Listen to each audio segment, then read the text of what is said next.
দেওয়া উচিত না, এই বিষয়টি আপনাকে একটু জানাই। আপনারা কি সেই কর্মসূচি যে পালন করতে দেওয়া উচিত না সেটি বলেছেন, সেই প্রসঙ্গে আপনাদের যদি কোনো মন্তব্য থেকে থাকে। একই সাথে এই যে বিএনপির আন্দোলন 20 তারিখে আপনাদের, 19 তারিখে বোধহয় আপনাদের আর একটা কর্মসূচি আছে, এই সার্বিক কর্মসূচি নিয়ে আপনারা কি প্রত্যাশা করেন এবং কি হওয়া দরকার, কি হয়নি বলে আপনি মনে করেন, সার্বিকভাবে আপনি মূল্যায়ন করবেন? জি, এখানে উনি যে কথাগুলো বলছে তার আগে আমি কিছু জবাব দিয়েছি, সবসময় হয়তো পাবো না, কারণ আমার ভাগ্যটা এরকম, আমি শুধু জবাব দেওয়ার জন্যই আসি, আমি কিছু বলতেই পারি না কখনো। উনি সমকক্ষের জন্য বিচার করতে বলছেন, নিক্তির মানদণ্ডে কিন্তু কারো ভালোবাসা প্রকাশ পায় না। আপনি আপনার মাকে এবং বউকে দুইজনকেই ভালোবাসেন, কাকে কতটুকু ভালোবাসেন দুইজনকে বোঝাতে পারবেন না, দুইজন দুইজনের কাছে আলাদা। এবং শেখ মুজিব উনি কারো কারো কাছে যেমন জাতির জনক, যেমন আমি আপনাকে খুব ভদ্র ভাষায় বলি, আমেরিকা যখন সৃষ্টি হলো, আমেরিকার কিন্তু একজনকে জাতির জনক বলে না, কয়েকজন, ওয়ান অফ দেম ওয়াশিংটন বা আরো যারা যারা জেফারসন, যারা যারা ওই সময়টা অংশগ্রহণ করেছিল প্রত্যেককেই বলা হয়। যদি ওনারা জাতির জনক শেখ মুজিব সাহেবকে বলে থাকেন, তাহলে যারা স্বাধীনতার ঘোষণা করলেন সেই দিন, উনার নামের উপর তো যুদ্ধ হয়েছিল শুধু, উনি তো সেই দিন সশরীরে ছিলেন না, কিন্তু উনার অবদান আমরা অস্বীকার করছি না।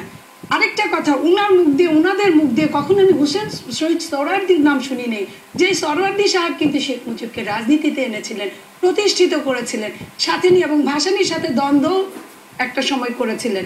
তো এই যে উনারা সম্মান দিতে জানেন না, সো উনাদের কাছ থেকে সম্মান আমরা আশাও করি না, কিন্তু আমরা কিন্তু সম্মান করি ভেতরে। আর কেক কাটায় অংশগ্রহণের কথা বলেছেন, 15ই আগস্ট অবশ্যই শোক দিবস জাতির জন্য, কিন্তু এটার সঙ্গে আপনার প্রশ্নের উত্তরে বলছি, একটা 31শে আগস্ট 31শে মার্চ যদি মানুষজন, বাংলাদেশের লোক কাজকাম বন্ধ করে থেকে শুধু শোকই পালন করলো, শুধু কালো কাপড়ই পরলো, শুধু বসেই থাকলো, তার তো হবে না। আওয়ামী লীগেরা কি বুকে হাত দিয়ে বলতে পারে 15ই আগস্টে তারা খাওয়া দাওয়া করেন না, 3 বেলা খায় না?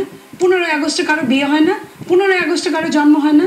যদি জন্ম হয়, খালেদা জিয়া কিন্তু ঢাকঢোল পিটায় বলে না যে আমার বাসায় আসো, আমি একটা কেক কাটবো। উনি প্রতিদিনের মতো অফিসে আসে, অফিসে বিএনপি আওয়ামী লীগ সব দলে কিছু অতি উৎসাহী কিছু কর্মী থাকে, তাদেরকে আবার বয়কটও করা যায় না, তারা হার্ট হয়।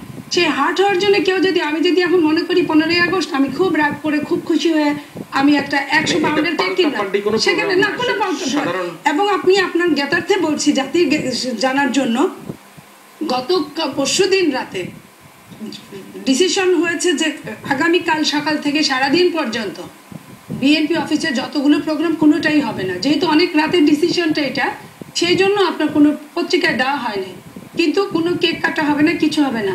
এটা কিন্তু যে কোনোভাবে একটা সম্মানের দিকে তাকায়। এবং আজকে গাজা নিয়ে আমাদের একটা প্রোগ্রাম ছিল, গাজার জন্য আমরা একটা নীরব একটা কালো পতাকা আমাদের কর্মসূচি ছিল, সেটার জন্য একটা ভাবগম্ভীর্য বজায় রাখার জন্য কিন্তু এই ধরনের আমরা ডিসিশন নিয়েছি।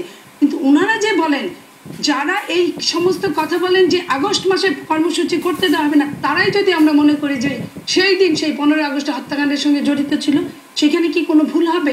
ইন্ডেমনিটির কথা উনি বললেন, উনি পড়েন হয়তো ঠিকই, কিন্তু ঠিক জায়গা রেখে অন্য জায়গায় পড়েন। ইন্ডেমনিটি বিলটা তো পাশ করেছিল মুস্তাক সাহেব, এখানে জিয়া রহমানের কিছু করার ছিল না। জিয়া রহমান আসার অনেক আগে এই ধরনের ঘটনা হয়েছে। আর জিয়া রহমানের কথা বলছে, পত্রিকার স্বাধীনতা জিয়া রহমান এত বেশি দিয়েছিলেন যে আপনারা পড়ে থাকবেন যে ঢাকা বিশ্ববিদ্যালয়ের শহীদ প্রেসিডেন্ট জিয়াউর রহমান প্রেসিডেন্ট থাকা অবস্থায় যাওয়ার সময় ছাত্ররা, তৎকালীন ছাত্ররা কিন্তু তাকে অবজ্ঞা করার চেষ্টা করেছিল, এবং পরে ওখান থেকে উনি ওনাদের ফ্রিডম দিয়ে এসে উনি ঢাকা বিশ্ববিদ্যালয়ের প্রথম চিন্তা করলো যে ছাত্র সংগঠন একটা করা দরকার।